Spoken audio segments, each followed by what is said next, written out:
All right, Greg. Well, welcome back. Thanks for joining us today.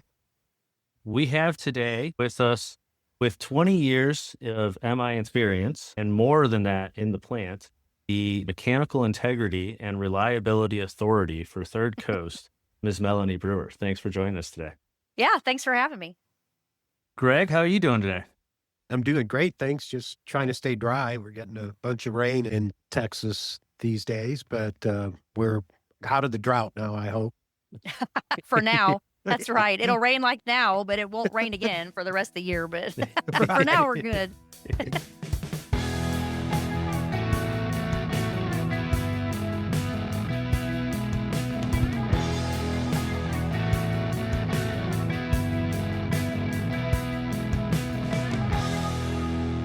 So, Melanie, thanks for joining us. We talked a little bit before we got started. You mentioned that you have 20 years of mechanical integrity experience, but you also mentioned 30 plus years sitting inside the plant. So can you give us a little insight into maybe how you got into kind of the world that we're in and how you got started? Yeah, would love to. It's definitely a crazy path for sure, and not one I ever envisioned I would take, too. I think so much of engineering you just learn as you go, and you kind of start fine tuning your interests as you go as well. But my journey actually started out in college. I went to the University of Dayton and wanted to do engineering. And back then, we were at the height of the original Top Gun movie, Mhm. space shuttle program, all that stuff. So I really thought I wanted to go work for NASA and be an aerospace engineer. And so I got to college and it was funny. Dayton does a neat job of, and I hope they still do this, but the degree is actually mechanical and then it's an aerospace concentration. And so Mhm. anyway, a lot of people were doing that at that time. And, when I got to college, it was interesting. All that stuff was fascinating. And Dayton was a great place to do that because you've got the Air Force Base right there. And there was a lot of research going on, even at UD for the stealth bomber and different things like that. So we had all these super cool people come in. But when I started taking the classes, I just didn't enjoy them. I thought I would. Just physics was just the bane of my existence. And weirdly enough, I really missed chemistry. So I changed my major to chemical engineering and just kind of started feeling my way. At that point, I really didn't know what I was going to do with it, but I just figured I would figure it out on the way. And so lucky for me, Dayton has a really neat program where it's not just an internship, but they call it a co-op. And so you actually alternate work and school after your third semester. So it adds a year to your degree, but it allows you to get up to 5 semesters of working as an intern engineer while you're getting your degree. And so it was really cool to get some experience in things that I thought I might want to do and didn't. And the last place I thought I wanted to be was in a chemical plant. That was never on my radar. And so my first stint with, I started working with BP.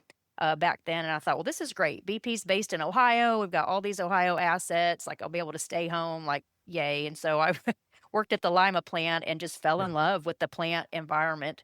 I did work some stints in the corporate building, which then was in downtown Cleveland, and it was fun. And I met some wonderful people. But being in a corporate office and especially in a big city, that was just not for me. So the second semester they actually sent me to this crazy plant in Texas, and I I still can't believe I did it. I just I'd never really left Ohio, very much. I mean, we traveled a little, but we were farmers. We weren't super worldly. So anyway, came to Texas and thought, well, that'll be fun for a couple months. And I just fell in love with Texas. And of course, the plant was the new plant for BP. It was an acrylonitrile plant that was started up in 1981. And so assets were new, everything was clean and shiny, and everybody wanted to work at Green Lake. And so by the end of your stint with the co-op program, they were like, well, when you get to your last semester, you ought to pick the place you think you want to work in so that they'll remember you, and then maybe you'll get a job. And so I thought, I do think I want to try this Texas thing out. And so I put my last stint there at the Green Lake plant, and they actually hired me before I went back to school. So I Wow. was a very lucky senior engineer because I had a job when I went back, and honestly, I didn't even interview. I took the job and never looked back, and so I started full time in '95 at that plant as a process engineer because I was a chemie, of course. And I did that for a couple years. But the neat thing, and really BP was very good about this, that you never were pigeonholed. And so at a plant that small, you end up wearing a lot of hats. And so all of us in the engineering pool, there were, gosh, about 10 of us, I guess, back then. And we did process work, we did project work, and everybody just kind of gravitated towards their strength. And so I just found that the process work was interesting, and I was very glad to get to understand the process and all those things. And it gives you a great baseline for everything else you do. But my heart was in construction, building and construction. I wanted to like see it done and then see how it would run. And so I spent a lot of those early years as a project manager, and managed projects up to about $20 million. So they put me in charge of a lot of stuff at a very young age. That was kind of dumb on their part, but helped me learn a lot, got me on the learning curve really, really quick. It's funny, I shouldn't tell my age, but when you get into your 50s, it's really interesting to look back over your life and just see how it all shook out. It really puts things in a different perspective, and you just really feel so thankful for just the things you just blindly wandered into, 'cause you don't know where you're gonna go. And I was so, so lucky to start working at that plant in Green Lake, because it was funny looking back. Of those 10 engineers or so that I started with, 2 are now CEOs. One just retired as the president of BP America. There's a COO. I mean, I had no idea because we were all just young kids, but like some amazing people I got the opportunity to work with and be mentored to and all that stuff. And it was just such a lucky, lucky thing for me. But one of the people that was a huge impact on me at the beginning of my career was Susan Dio, and she was the one that just retired as the president of BP America, but she was an engineer at the plant when I started, and I mean, talk about being a mentor. She was just fantastic. There weren't a lot of women coming out in engineering back in the 90s, and so it was kind of rarefied air, and we were all trying to figure out how to make it work because we were all, a little feminist. We might have had a little chip on our shoulder because we knew we were in kind of a career that there weren't a lot of women, and we were just hell-bound to make it work and have that family and have the career and do all the things. And so you go to school and you start figuring out how to do it, but living the life is totally different. And so it was hard to navigate, how do you fit in? Do you assimilate into what you've walked into and what you want to do with your work, or do you still be yourself? Trying to find that balance was tough because we didn't have a lot of people to look from. And so I was so fortunate to have Susan because she was, a couple years ahead of me or whatever. By the time I got there, she had 2 young kids, but I mean, she was brilliant and she had all the respect of everyone. And she was just unashamedly herself. She didn't, some of us felt like we had to dress like the men and talk like the men and, do all that stuff. And she did not. And I'm just so thankful I had her because it just sort of helped me figure out kind of where I fit in, because I loved the work, but it's different working in I hate to even say man's field anymore, but I mean, back then it really was. And there were just a lot of things that you didn't really think about when you got ready to do that. So having her model that for me was really key, especially in construction. BP was very good about, they don't care if you're a woman. They don't care about any of that stuff. You just come and work. And so they were very, very good. And so getting, put in with an employer that already was good about that stuff was great. But in the construction world, it was different. Why is that? It was different. The people that I worked with day to day were extremely supportive. And I just can't say enough about that, from the operators all the way through to management, super supportive. It just was a non-issue. But construction hands were a different beast. And so I got put in charge of projects pretty early. So not only was I a woman, but I was also young. And so a little bit of that kind of goes together. But I mean, I sure didn't hear the men get told things like, well, how'd a little girl like you get a big job like this? Or just, I mean, you wouldn't believe the things that have been said over the years. And a lot of times it wasn't malicious. They didn't know how to deal with me. They just didn't know. There just weren't a lot of women doing that kind of thing. And so it was pretty interesting early on, just trying to figure out like, gosh, does that make me mad? Or, like, how should I feel about this? And I mean, honestly, you just really have to look past those words to the heart of what they were saying. I mean, there were some women I worked with that just did not want to be called darling or whatever. I'm like, you're working in Texas. Like, that's just going to happen. You need to get over that. They're not meaning it to put you down or whatever. I mean, you start eroding away that chip on your shoulder. And you just got to really get to the heart of things. Now, there certainly were people that were very pointed in their responses. I had somebody tell me that I should be ashamed of myself for basically holding a job that is meant for a man because it's taking, food off of his family's table or whatever. I mean, there were certainly some malicious comments, but most of them were pretty innocuous, and you just had to decide how you were going to deal with them. And so navigating that early on was tough, but it makes you realize why you're doing it, and do you really want to keep doing it? And again, having people to kind of look off of to gauge how I should respond to that was really, really helpful. So I think one of the things, Melanie, that jumped out at me when you were chatting there, or sharing, is about the innocuous things, or like you might know the guy had a good heart and everything. He's just coming from a different culture. yeah, But you got to remember that guy would probably take a bullet for you and would yes, probably protect you and do everything he could to help you. That's different than the guys who are just going to say inappropriate things, or, you know what I'm saying? That yep, kind of thing. They're still absolutely, respectful, but absolutely, and quite honestly, that worked to my advantage a lot too. why not? Selfish to say, but you got to take the good with the bad. But I mean, a lot of the guys that I worked with, a lot of the male engineers or, project people, whatever, like those guys would do things for me that they wouldn't do for them.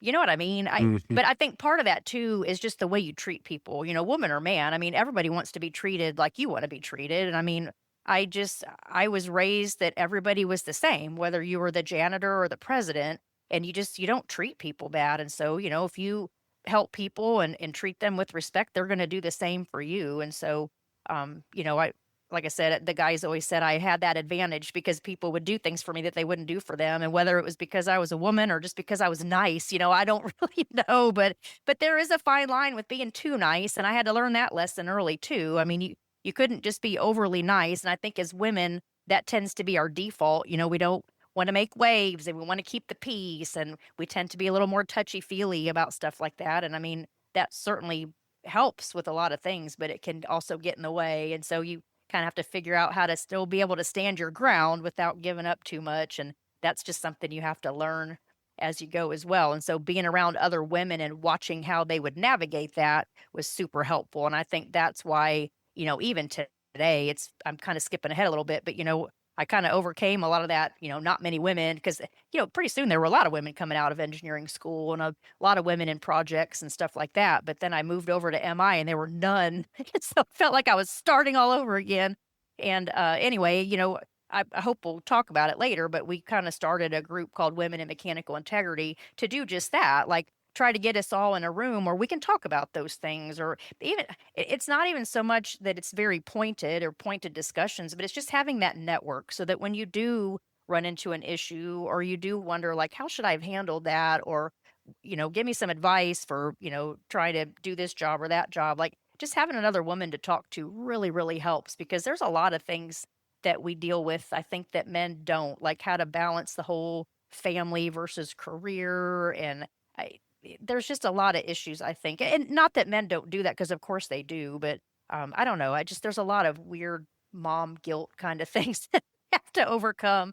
And so trying to figure out, we were just told in the 80s that you can have it all. And yes, you can, but that looks different for everybody. And you have to just try to think about what your path is really going to look like.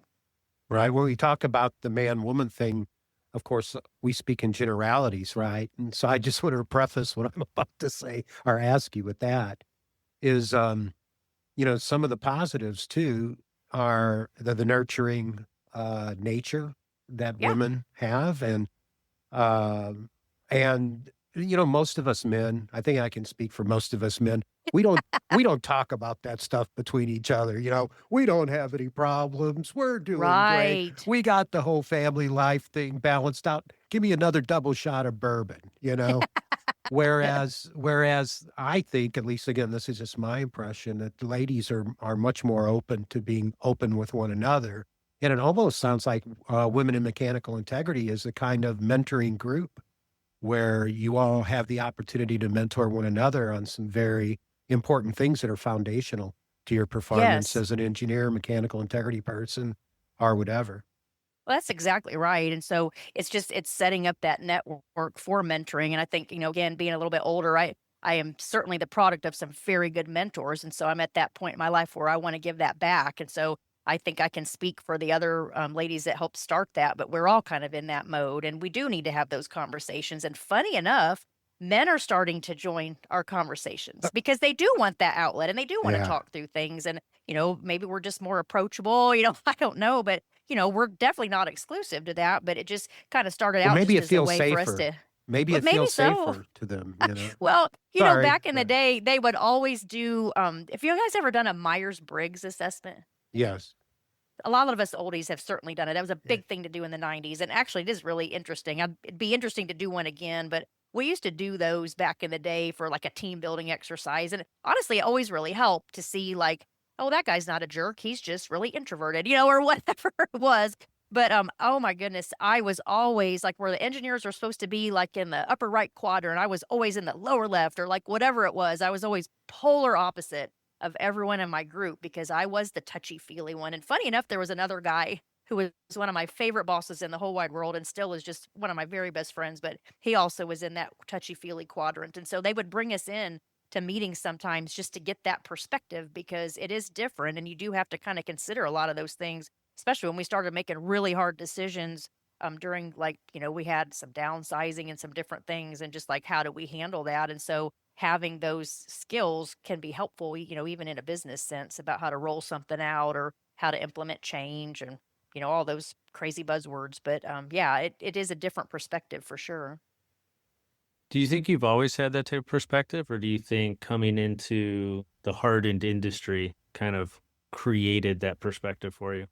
Well, that's an interesting question. I look to my parents and they're wonderful people that are certainly very in tune and very nurturing and, everything else. And so I would love to say I was born with some of that too. But certainly you do see those stark comparisons, and you do see in industry, maybe people handling things not like you want to, or, people always want to complain about having a bad supervisor or a bad boss or whatever. I'm like, hey, but sit back and learn from that person because yes, it's awesome to have a great boss, right? Like we all love having a good boss, but we all sometimes get exposed to the ones that maybe aren't so good. And so what makes them not good and why is that? And is it the way, like for me, usually if I ever had a bad boss, it was because they just treated people bad, or they didn't trust people or, just whatever it was. And so it just then made you think, okay, I really don't want to do that.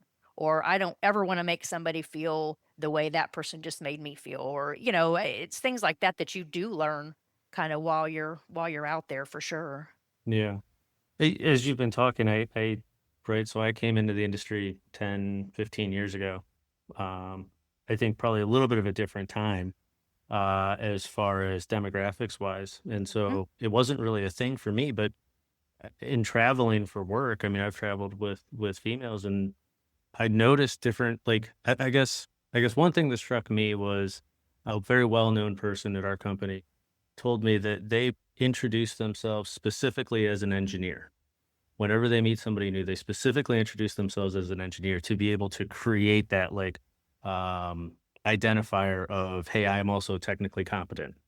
Have you, right? Because Yeah, when you no, I walk get into that. a new room and people are just like, They oh, wonder why you're there. I can't tell you how many times I got mistaken. I was always the safety girl. Like, oh, you must be in safety. okay, Nope. Well, even in a non-industrial, I always they think I'm a teacher. a teacher.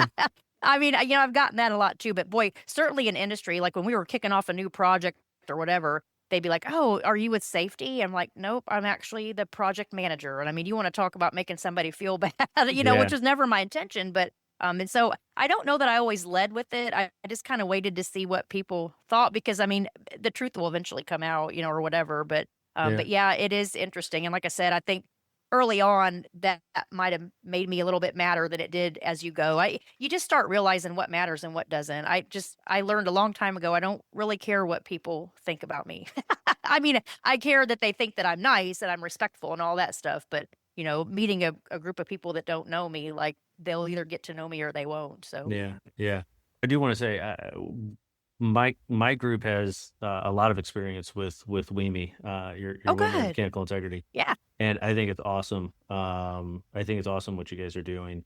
It's been Um, really fun, and it's interesting that I mean, we just still keep getting more women to gravitate towards this. It started out at one of the API summits.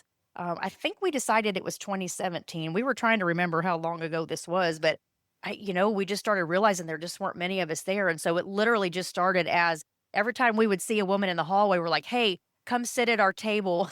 Like as goofy as that sounds, like come sit at our table at lunch, so we can meet each other. And I mean, I think that first year they were, it was in the teens, like maybe 14 or 15.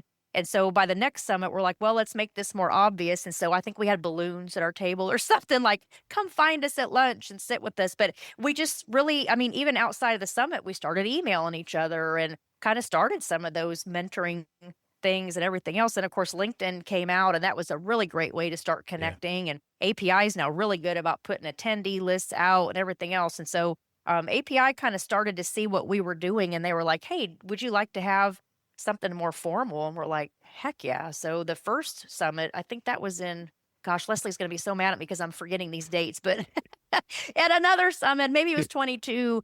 They let us have like a Monday evening session that API basically paid for and said, "Hey, come in and do this." And we had a panel discussion, and we didn't really know how it would go or how many people would show up, but we had, I think, about 80 to 90 women and some men too. And we had a panel. And so we basically used like a polling tool to have people ask us questions. And it was really kind of pretty open format. And we had some tabletop discussions and stuff. And I mean, there was just a lot of appetite in the room to talk about some of those issues. And also really just, I mean, I can't tell you how many times I've recommended somebody's business or knew about somebody's company because of somebody I met at WIMI. So it's been good on the business side too. But it got so big that now we're actually doing it on our own. So we formed a nonprofit, and we're API is still giving us space, but we're footing the bill and getting all the members and all that stuff. And now we're starting to do technical talks, and I mean it's just really growing. And so we don't know where it's all going to go. We've got some big plans, but it's been a really neat kind of grassroots sort of movement. But definitely, like I said, we keep getting more people, so it's definitely something that's needed, I I guess. I love it, Melanie, that because and just to weave this all back into the whole mechanical integrity um, job that we all have, is how often, I mean, what year was it that Texas City had their explosion at the refinery? '06, I Oh believe. six. I Okay. was in the Chicago airport when that happened. I had friends at that refinery. That's one of those things that you remember, like, "Well, here's where I was when I heard about that." Yeah, and reading the Baker report and everything that came out after that, we can talk about this because it's all part of the public record, right? Right. And it's amazing how often in these things, these catastrophes, these bad things that happen, how much human factors plays a role in that. Yes. And that is something I think, especially with the burgeoning use of AI and all this other stuff, that we've got to maintain the human element in all of this. And even some of the management books I've been reading over the last few years, they say, what's the most important thing to a manager? And it's not the bottom line, it's his people. Yeah. It's his or her people. It should be. I don't know that it always is, but it should Correct. be. Correct. So please speak to that a little bit if you would. It is interesting, and, AI, boy, it still scares me to death. I've gotta figure out how to use it, but, a lot of people are using it, and in fact, at the last, API meeting we just had in Salt Lake City, we actually talked about that at lunch one day. Like, I just asked everybody, like, "Are you using it, and if so, how?" And I mean, it was interesting to see how people were actually using it for something good, or whatever, but it poses quite a thing, I think, in our industry especially because, there's a lot of misinformation out there, so it's really easy to ask, Copilot, "Hey, what's the damage mechanism from whatever?" And you don't even know what it's pulling from, and so you gotta be super discerning, but it's also pretty good on Yeah. some things that Yeah. I've used it for, Agree. and so we're gonna have to embrace it. Either way, we're gonna have to embrace it, but we need to use it for the things that maybe take away some of the grunt work or the drudgery, like stuff that doesn't take a lot of brain power, like, use it for that so that you do have more time for those people issues, for those conversations.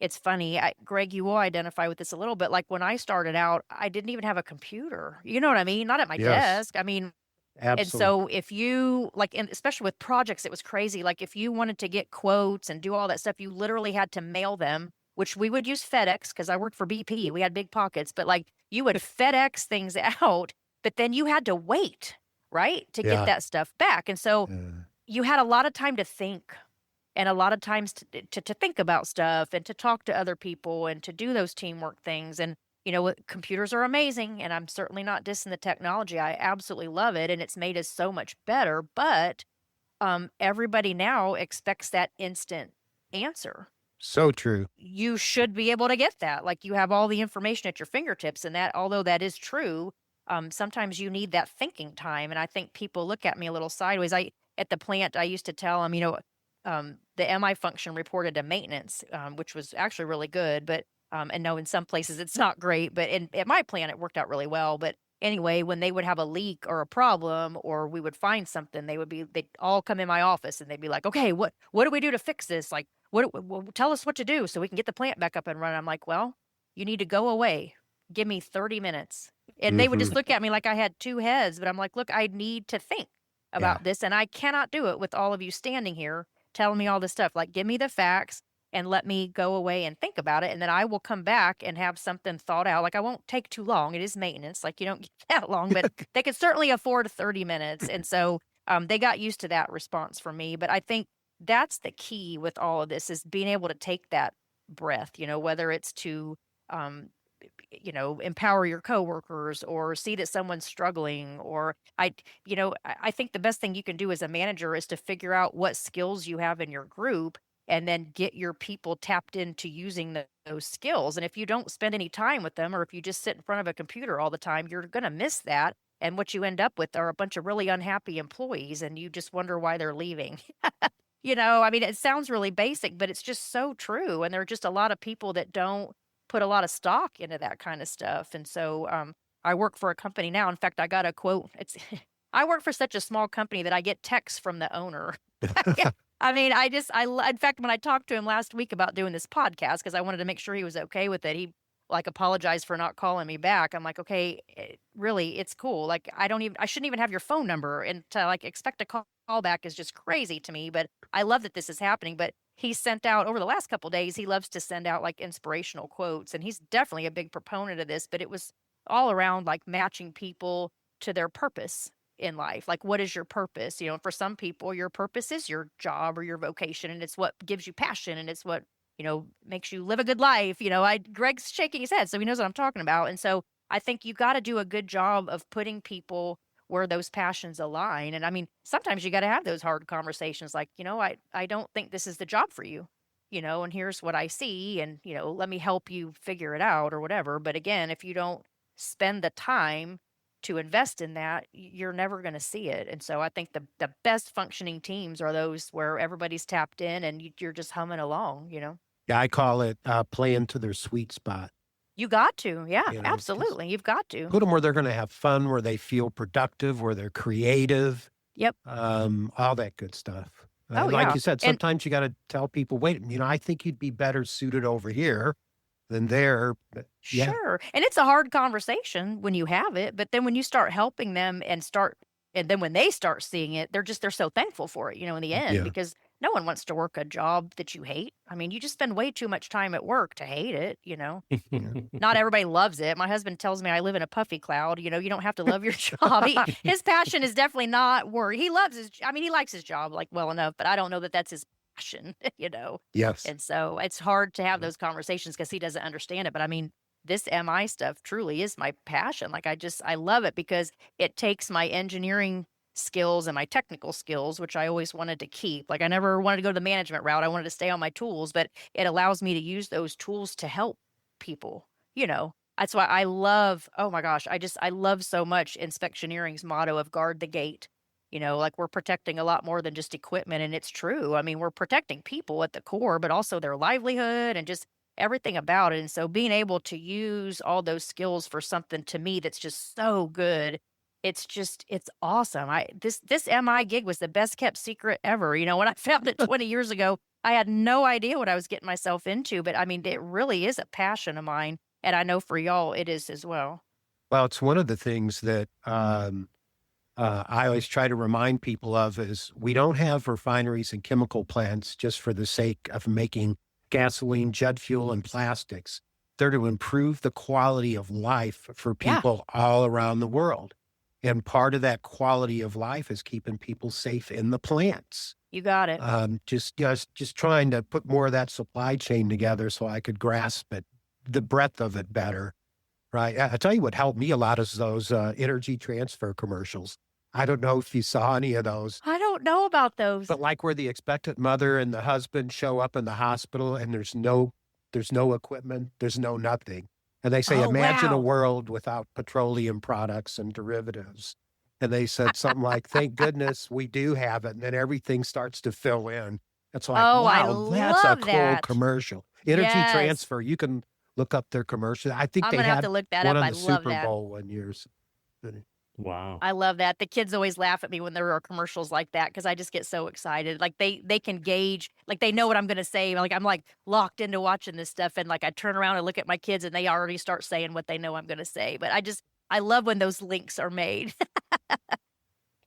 Yeah. Yeah. All the time I get people asking me, they're like, well, what happens if, electric cars take over and, all these renewable, all the other methods of fuel. And I'm like, well, it's not really going to affect us that much because like we still have plastic. And Yes. so all we would do is we would just repipe everything and we'd start making more plastics. I mean, there's always going to be a need for that stuff. It's not going to go away. And I think people who say things like that just don't realize where all their things come from. Nah, You know what I That's mean? right. They don't know, and that's okay. And I like that they don't know because that means we're doing our job because we're not in the news and it's not that's it's right. not really obvious. So it's all good. But I think that education is important. I know back when I was in college, one of the chemical plant that BP had in Ohio was always on the biggest polluters list in the state of Ohio every year because we would deep well our wastewater. And back then, deep welling wasn't acknowledged as a safe way to do it. So everything we put in the deep wells was reported as pollution. Mm. And oh my goodness, people on my campus would get so wound up and they'd start, carrying signs like, don't go to BP and they're the biggest polluters and all this stuff. Meanwhile, they're wearing, acrylic fiber clothes that, our product made. And like, they didn't know. I mean, I just didn't engage back then because I wouldn't have trusted my hot-headed self, but they just didn't know. I think that education is important sometimes. Yeah. Yeah. Well, also us lighting the lake on fire didn't help either. No, I mean, So believe me, we deserved some of that, but but hey, that's how everybody learned. So anyway, there were just a lot of things I didn't know. by the way, the number of times I get, so I'm from Ohio as well. Oh, good. And so when people hear that and I tell them the Cleveland area and they're like, man, didn't you guys like light the lake on fire? Like that was like 30 What? years Oh, ago. yeah. Like actually the I think amount it was of in the effort and work- 70s, Yeah, actually. yeah, Right. great. Even that, yeah. I'm acting like you, Greg. Now I'm a decade behind. But yeah, like come on, we've come a long way in that amount of time. Like you should Yes. come back to downtown. It's a great place. Yes. Downtown Cleveland is a great place now. Yeah, And absolutely. and everybody's like, oh, I don't know, man. That lake on fire thing. I don't know. And I'm like, all right, whatever. You don't even That's it. wanna You're be part of- lost. Hey, Yeah, like, Brandon, you're probably too young to remember this, but there used to be a commercial on where there'd be an American Indian standing there like a chief in his headdress and everything, and there'd be a tear coming out Oh, of his I eye. remember You that remember one. that? And they'd have those tires in Lake Erie, the trash that was there. That was like, what? How do That's Wow. it. It was the Wow. littering. remember The that? I littering. remember that commercial. Some of those things stick with you. Yeah, yeah. Mhm. So did you ever get over to Wright-Patterson Air Force Base? So I didn't get to the base, but oh my gosh, I don't know if you've ever been, but the Air Force has their museum in Dayton, the Air Force Yeah. Museum.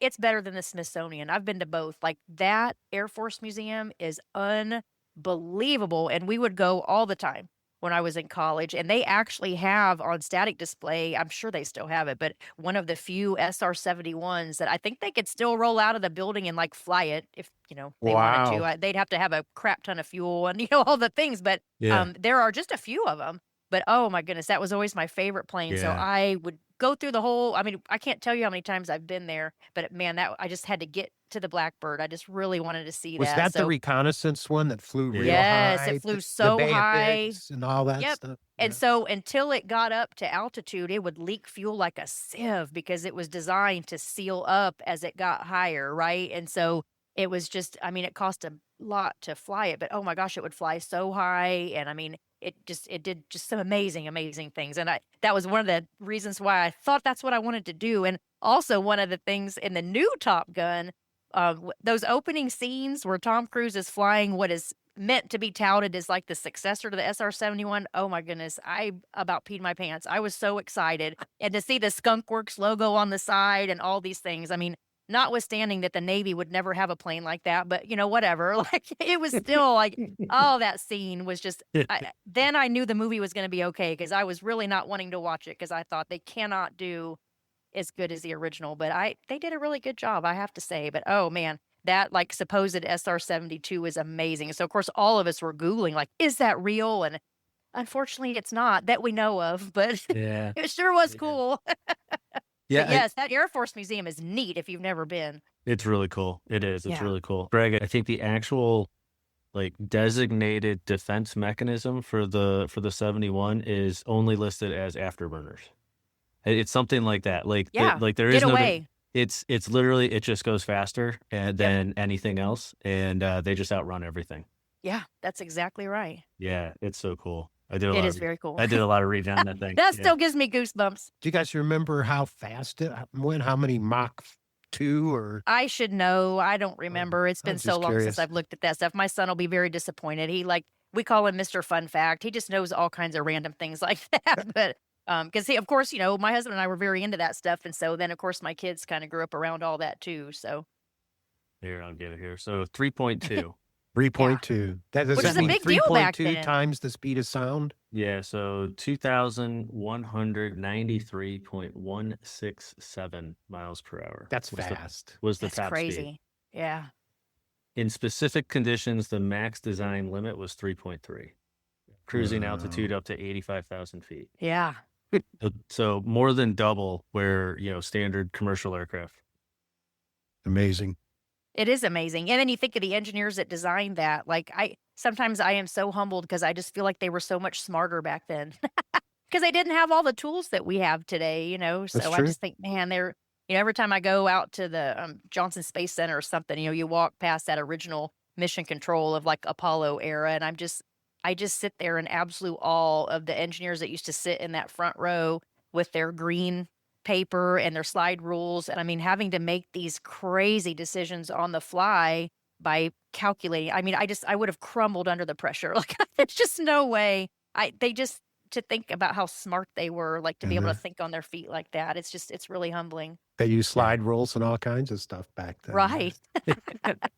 I saw an interview with one of the pilots from it, and all those Air Force pilots are all big personalities and stuff, and so he's much older now, but he still tells the story really well, and I'm not going to do it justice, but basically there's a story about how they were flying like across the coast or something, and they caught on to maybe a regional frequency, and there was a guy, there was like a crop dusting pilot who wasn't doing very well with like on the radio stuff, and like a commercial pilot jumps on and he's trying to be a big shot, and you can ask for like a speed check.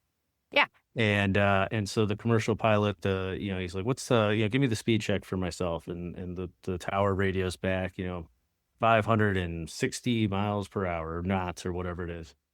And then because it was Kansas City, in that area, there were some fighter jets. And so the fighter jet guy gets on, and he's acting like, can I get a speed check? And the regionals guy goes, 900, he's going Mach 1 or something. So, 800 or 900 and whatever.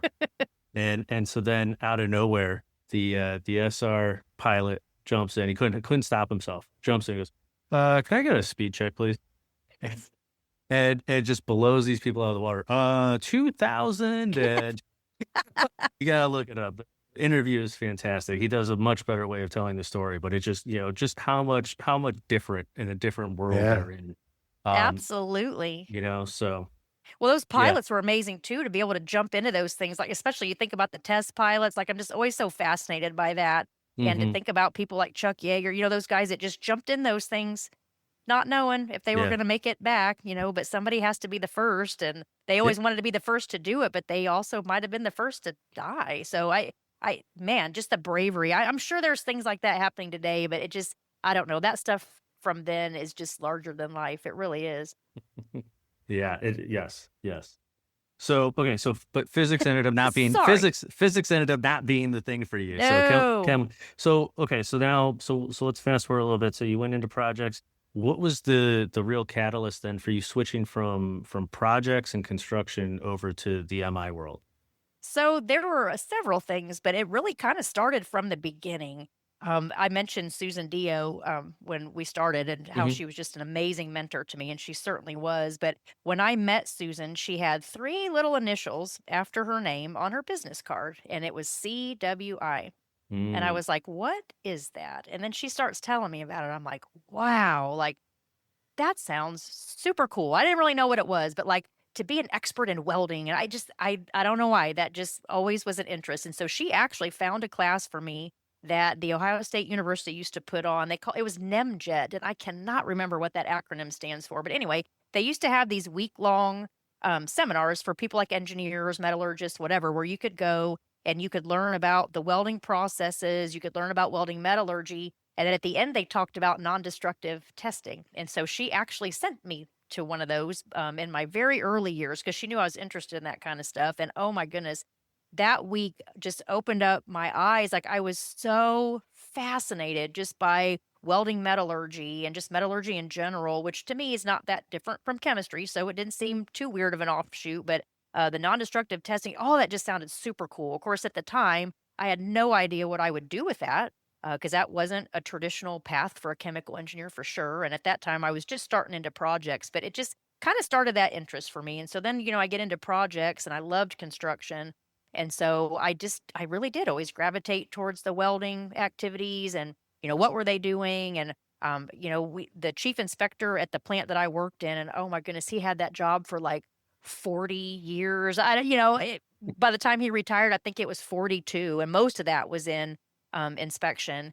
And anyway, I just was so fascinated by the work that they did. And so, boy, anytime they were out there doing something, I just was like a pest. I was just right there with them, and they were gracious enough to explain to me what they were doing and, all that stuff. And so I always told Scott Page was his name. I always told Scott, like, oh my goodness, when you ever retire, I'm taking your job. And it just was the running joke, like, "Oh my gosh, like, you have the coolest job at the plant, like, I'm totally taking your job." I didn't really know what all it entailed, but it just looked really cool. And so, lo and behold, he got ready to retire. This was in 2005, and, my boss at the time said, "Hey," this is right after they asked me to be an environmental engineer. I'm like, "Oh my gosh, no. That is not in my gifting. I do not wanna do that. If you're gonna fire me, I'll do it, but, like, I really don't wanna do that." He's like, "No, no, no, we just wanted to ask."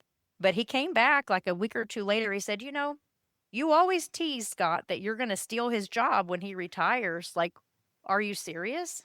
I'm like, "Sure," I mean, I don't know this is a serious conversation. He's like, "Well, he says he's gonna retire in the next 2 years, like, if someone's gonna take that job, they need to spend some time with him. Do you wanna do it?" And I was like, Yeah, I do. I really, really do." I mean, I had no idea what I was getting myself into, but it was like a dream come true. So, of course, now I'm like drinking water out of a fire hose. Like I'm trying to figure out what it is he's doing. And it was really cool that I did get to spend almost 2 years with him, which is unheard of nowadays. Usually the guy leaves and then they're like, oh crap, we need to fill that position. And you know what I mean? There's never any transition. And so that I got to spend so much time with him was amazing. And so the first thing I did was go get certs. So within 2 years, I had my CWI. I think then I did 570 and then 510. And of course, I was the only woman in all those classes, which that was okay. The guy that I took the classes from was down in Portland, Texas at Baseline Data, which a lot of people would do their search through Baseline Data. But JW Rawls is a piece of work, and he just thought it was so cool to have a woman in his class. But and he gave me a lot of crap. But I did good. And so, anyway, got out with those certs, kind of had a better idea of what I was doing. And then Scott transitioned to a capital project, which was going to be his segue out.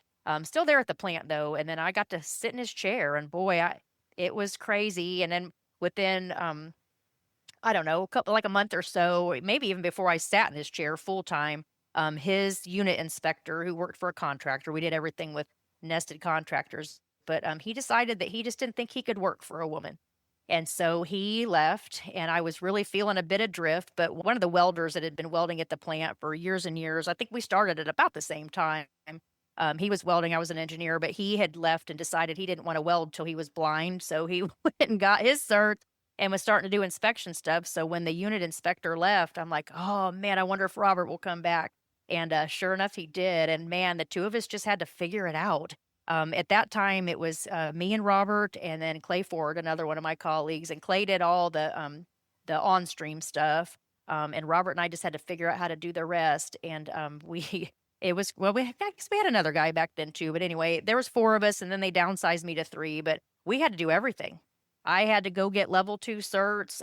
They wouldn't let me do UT because I was horrible at it and not a very good writer downer. They used to always give me crap about that, but PT, MT, I mean, we had to do all the inspections ourselves and all the welder surveillance for the contract welders that we had on site. So talk about trial by fire. And so, and just to give you some perspective, I think that plant had about 500 pieces of fixed equipment, about 700 PSVs, several storage tanks, like all the stuff, but it was no slouch. So, I mean, Yeah. we just had to figure it out, and we did. And so, Robert and I learned together, and I'm really proud to say that he's now the chief inspector at a plant as well. So we did good, but those first few years were hard. But Scott had a pretty solid program of at least the internal type stuff and the on stream, and they were still trying to figure out how to do on stream equipment. But at least he had the foundation started, and so I did inherit something that was very well organized and very good, and then just built it up from there. Melanie, did you guys rely on or get any support from corporate? Not so much. I mean, certainly in the formative years, I don't want to discount that. I mean, my God, we had the best like welding people. I mean, they all ended up working for Equity, so you know them all. Bob Young, and Oh, yeah. all those guys. Like, I mean, they became what is now Equity, and so we had a wonderful central engineering support. But by the time I took over the MI stuff, all that had been divorced, which is why I've always been so tight with Equity because those were my people, and then they remained our resource, because they had all the knowledge. I remember visiting that plant once, and there was a guy, gray-haired guy if I remember right, a big mustache named Ted Schultz. And Oh, he yeah. was a corrosion materials guy, I guess, from corporate. And we were out there looking at something. I can't remember what it was, But yeah, we had awesome resources, and then they all kind of got taken away. And so, it was a year or so before Equity kind of really got their feet under them, or whatever. And so then we could start using them again. Not that we didn't call Bob and everybody else Right, like when we needed right. something. But yeah, we didn't really have much support, so we just had to figure it out. And I think Green Lake was notorious for being the cowboys anyway, and so we just always kind of did our own thing because we were so far out of the fold from everybody else that was in Ohio, Pennsylvania, that kind of area. So Yeah. I think part of that was by design. Well, I'm glad you brought that up, though, about Bob, because I think a lot of our listeners probably don't realize that the genesis or the nucleus of Equity was the former BP's Ohio Yeah. corporate headquarters staff Yep. in Cleveland. Yeah. Oh, yeah. And so, for us, that just became it was still central engineering to us. You just had a different name. Yep. I mean, we still used them. And I mean, they had all that knowledge. You talk about, it was funny, like this whole evolution of these MI programs into like damage mechanism assessments and all that stuff. I mean, I really never knew. I mean, I knew what our damage mechanisms were in an acrylo plant, but I never really knew any of the other ones. I didn't need to. And our damage mechanisms weren't that crazy. I mean, we had cyanide cracking and some other stuff, but they solved those really before I got there, and so I never really had to deal with true damage mechanism type issues where we didn't know what caused the problem we had. Because if we had an issue, even if we did have something that maybe was weird or, a lot of times we were like, do we really need to post-weld heat treat that? Or, you start making like vessel repairs and stuff like that. It starts to get a little heady, but then you could just call Bob Young or somebody like that, and they could just tell you off the Yeah. top of their head, oh, do this, oh, do that, weld with this rod, It was just amazing. And so it was just so nice that we were still able to maintain that relationship even as, everybody became Equity.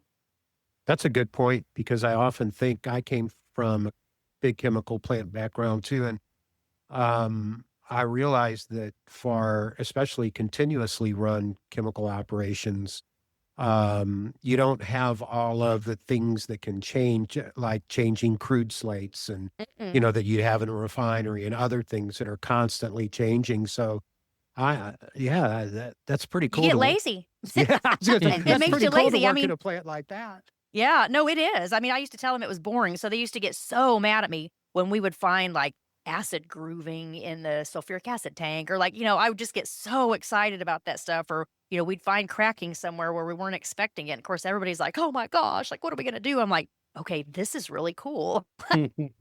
Or I would come in during a turnaround and say, "Well, we kinda found something." They're like, "Please don't smile when you say it." I'm like, "I can't help it, it's interesting." Because I mean, nothing really like that it didn't happen very often, so I wasn't really exposed to a lot of that, but then as things started to evolve and these MI programs started to get more involved with them and, we, of course, wanted to do that as well, like, it was just interesting to learn about a lot of that stuff because I just really was spared a lot of it, which I'm thankful for now because I needed to get my feet under me, when I first took it over, and so being able to add that skill later, um, in my MI journey was great, because I had all the rest of it, um, behind me.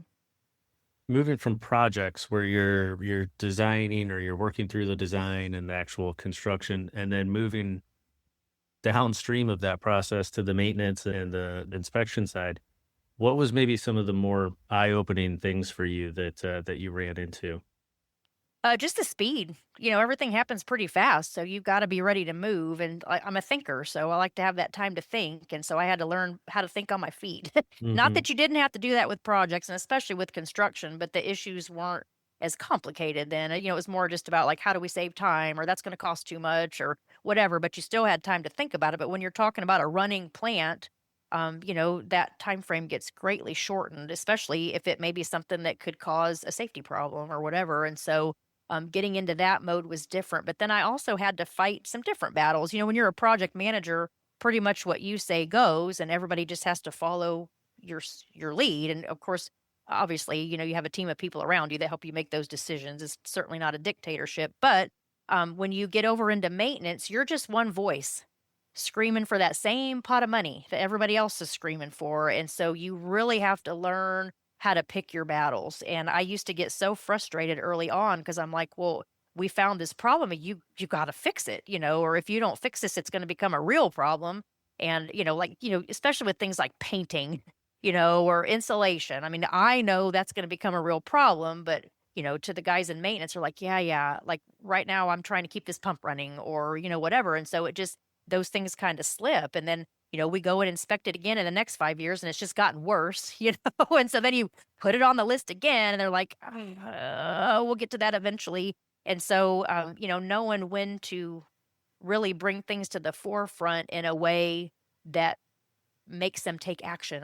It sounds like I'm trying to manipulate people, which is not at all what I'm trying to say, but you're just one voice clamoring for that same resource or that same pot of money. And my husband was always really good at telling me about that because I'd come home sometimes so frustrated. He's like, "Hey, you know what? I have to make decisions like that too, and I have a you at my plant, and they're telling me the same things, but I also have this issue, and I know that if we don't make this sales quota, like, there's going to be repercussions or, we've got a reliability target we have to hit or, they're crunching my maintenance budget and I've got to pay for people, like, when you think about fixed costs, I mean, salaries are like the biggest part of that. And so you've got to pay for people and you've got to pay to keep the doors open. And so sometimes those things, although they are all important, those guys in management have to kind of decide, well, what's more important? And then it kind of brings in this whole idea of risk, which, I mean, we have to deal with that a lot. And so that really kind of taught me what that was all about, like, is that a big risk compared to some of these other things? And so you learn to think in terms of risk. And of course, that's the language of management. And so sometimes well, all the time, they were willing to take risks that I wasn't. But I think that's how we're all wired at MI. I mean, we're definitely on the low end of the risk scale, and typically management's on the high end. And so you just hope that somehow you're going to meet in the middle. But when you could frame those conversations in terms of risk, it was just a much better conversation. And so that's something that you just kind of had to learn. And that was never something that entered into my mind as even a process engineer, it was certainly not projects. How did that language kind of come into your plant? How did you guys start talking about risk? It started coming in late. Back in the early days, especially as BP, we were just kind of like the afterthought. BP was like, here, there's a bunch of money, just go away. We really didn't have to. I mean, obviously we had budgets and stuff, but it wasn't really like there wasn't a lot of accountability and like, oh my gosh, like you have to meet these budget targets or else back in those days, which was really nice. But when we got bought by Ineos, that all changed because each plant had to basically provide its own balance sheet. And so the money got really, really tight, and that's how they make their money. And I understand that, but it was a really hard transition for all of us that were just used to having the big pockets of BP. And so you got only so much money, and every year it just seemed like you got less and less and less as the plant got older and older and older. And so for me, those things were at cross purposes. And so when you just get a certain amount of money, you got to figure out how you're truly going to spend it on the fixed side and on what capital improvements. When I left, it was 42 years old. So, I mean, certainly we were replacing assets and all. That was a huge conversation because that not only caused quite a shutdown time frame, but also was expensive. And so it really kind of forced you into, well, how do we prioritize these things? And I mean, everybody thinks their agenda is the most important agenda, so you have to try to find a language that like brings everybody's agenda together. And I mean that is where the risk component stuff comes in. So we got really good at developing those matrices. Of course now it's just a matter of fact, but back then that was something very new to us. Melanie, what again did you say the lady's name was?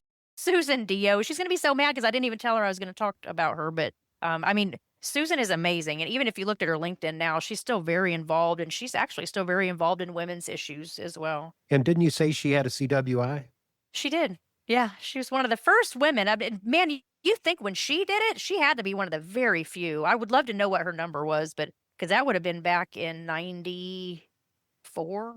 That was a long time ago. So the reason I ask is I'm connecting some dots here. I hope they're justifiably connected, but I have run across in my 40+ year career of a few people who have gotten to very high levels in corporations that had let's call it a mechanical integrity type background of some sort.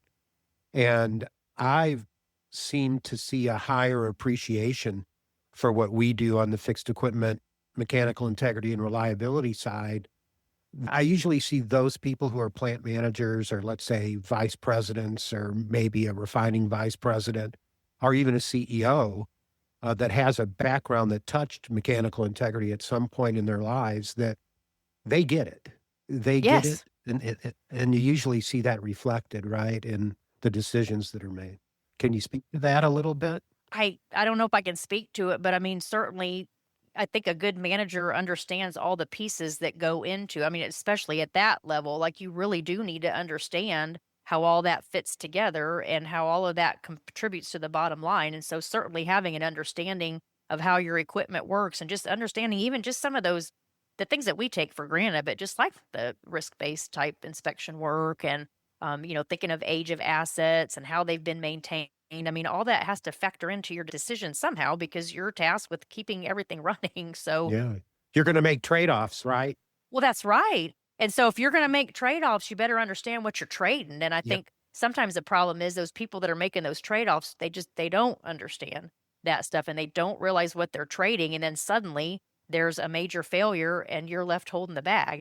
When there's a big failure at a plant, it's rarely the inspectors that get put in jail or, fired or whatever. It's always the biggest boss they can get their hands on. And so, I mean, I think for them to understand those ideas or to know in their group who understands those ideas and to tap on them sometimes to ask, I think that, you certainly could be a lot more successful in your decision making. Thank you. I agree.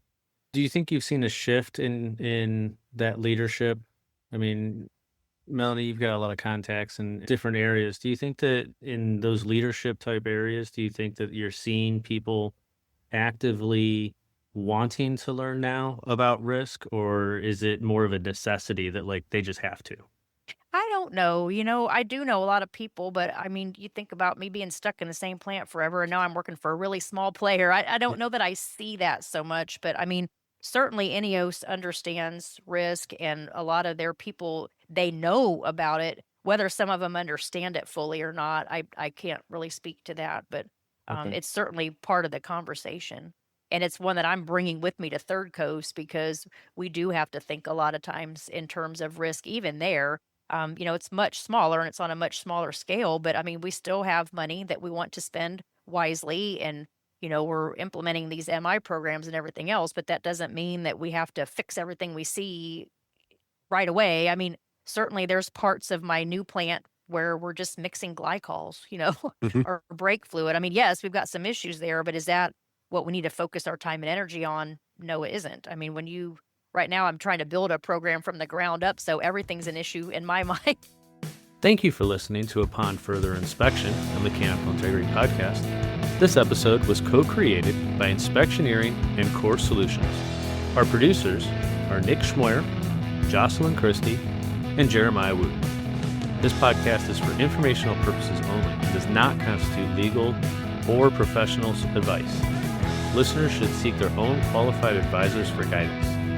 If you enjoyed this episode, please join us next time wherever you listen to your podcasts.